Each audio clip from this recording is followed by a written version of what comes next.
okhulumayo umprofethi uPhumlani Nkosi waziwa ngokuthi uMandlezulu. Ngiyatholakala endaweni yaseThembisa eGauteng province. Ngiyakhona nokusiza abantu ngefoni kuma social media, ngiyakhona ukuprofetha umuntu ngeFacebook, ngiyakhona ukuprofetha umuntu ngeWhatsApp. Nabafuna ukuconsult, abafuna ukuthi mprofethi thina sifuna ama one on one, sifuna ukuza kuwe sikubone sixoxisane. Ngiyatholakala endaweni yaseThembisa, ngithinteni sisizaneni. uNkulunkulu uyibekile lento kimi ukuthi ngizonisiza abantwana basekhaya. uNkulunkulu anibusise njalo njalo, nichumane nami, ngiyanithanda ngothando lukaNkulunkulu. uNkulunkulu nibusiseke. Amen.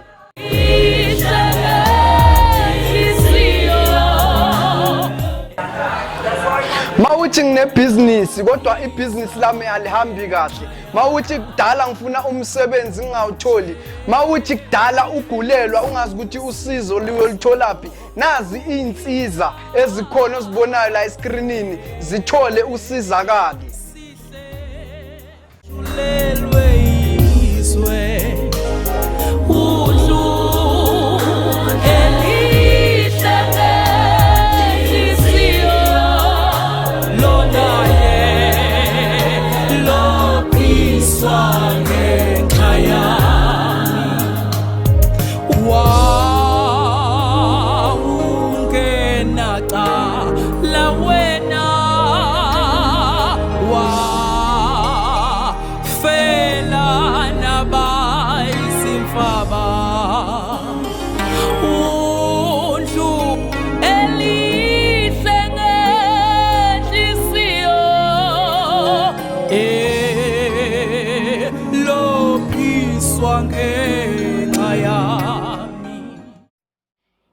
In Psalms chapter 122, verse 1, David says, I was glad when they said unto me, let us go into the house of the Lord.